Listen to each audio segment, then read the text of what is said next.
Chapter 15. By the time they made it back to the motel parking lot, it was dark outside, and they were both laughing so hard that they could barely walk. "Rob?" said his father. He was standing at the door to their room. The blue-gray light from inside seeped out around him. "Yes, sir," said Rob. He dropped Sistine's hand. He stood up straight. "Where you been? Out in the woods? Did you finish up all them jobs I told you to do?" "Yes, sir," said Rob. "You got with you," his father said, squinting into the darkness. Sistine drew herself up tall. "This is Sistine," said Rob. "Uh-huh," said his father, still squinting. "You live around here?" he asked. "For now," said Sistine. "Parents know you're out here?" "I was going to call my mother," said Sistine. "There's a payphone down in the laundry room," said Rob's father. "In the laundry room?" Sistine repeated, her voice full of disbelief. She put her hands on her hips. "We don't got a phone in the room," Rob said to her softly. "Good grief," said Sistine. "Well, can I have some change at least?" Rob's father reached into his pants pocket and pulled out a handful of coins. He balanced the money in the palm of his hand as if he was preparing to do a magic trick, and Rob stepped forward and took the coins from him and handed them to Sistine. "You want me to go with you?" he asked her. "No," she said. "I'll find it. Thank you very much." "Rob," his father said as Sistine marched away swinging her arms, "what's that girl doing in your clothes?" "She had on a dress," Rob said. "It's too pretty to wear out in the woods."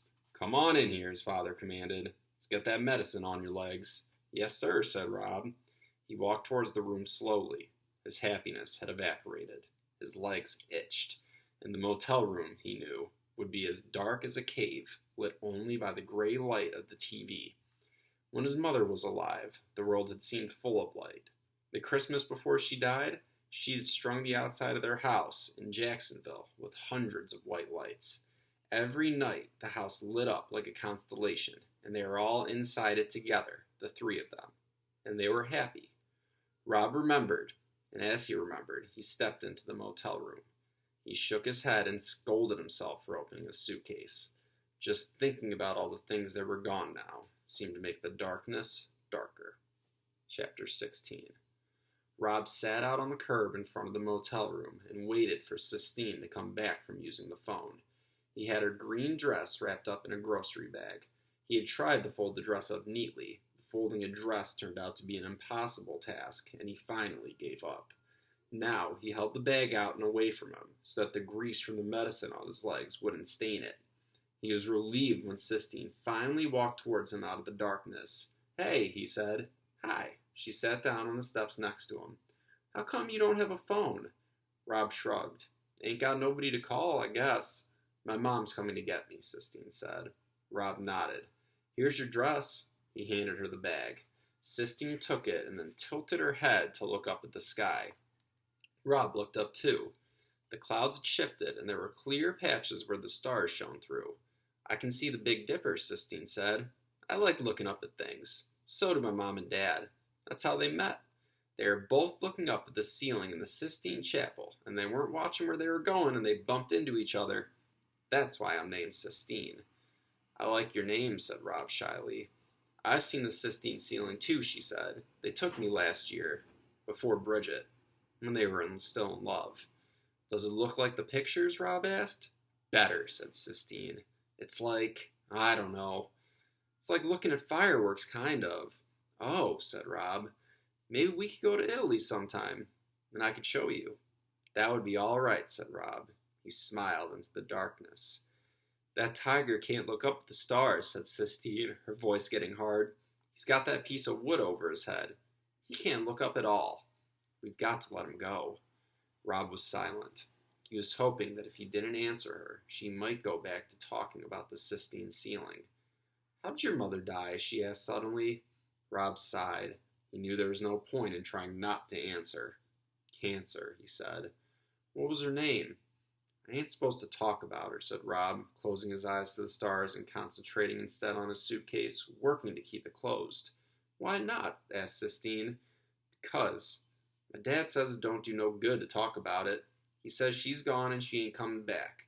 That's why we moved here from Jacksonville. Because everybody always wanted to talk about her. We moved down here to get on with things." There was the crunch of gravel. Rob opened his eyes in time to see the headlights of a car sweep over them.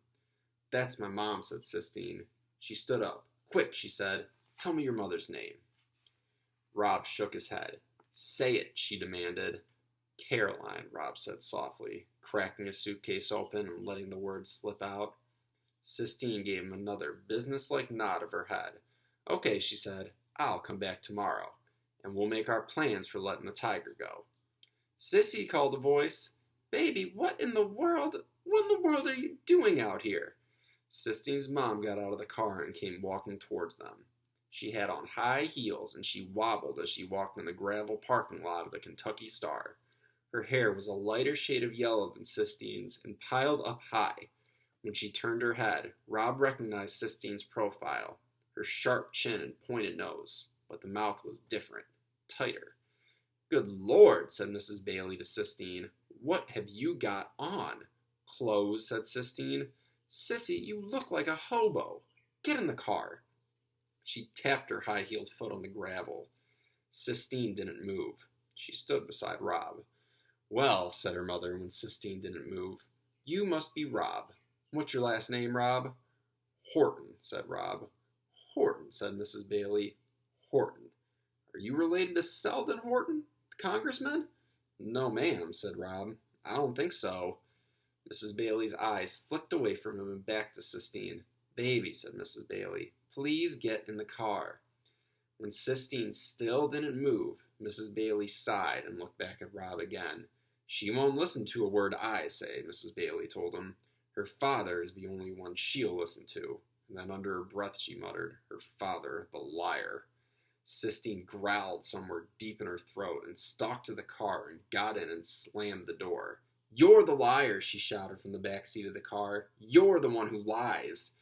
"Ugh," Mrs. Bailey sighed. She shook her head and turned and walked back to the car without saying anything else to Rob. Rob watched them pull away. He could see Sistine sitting in the back seat. Her shoulders were slumped. A motel room door slammed. Someone laughed. A dog barked once, short and high, and then stopped. And then there was silence. "Caroline," Rob whispered into the darkness. "Caroline, Caroline, Caroline." The word was as sweet as forbidden candy on his tongue. We'll stop there for the day. It sounds like Rob and Sistine are about to start making a plan for how to get that tiger out, even though we still don't quite know why or how it's there. Maybe we'll find out on Thursday. I'll see everybody then.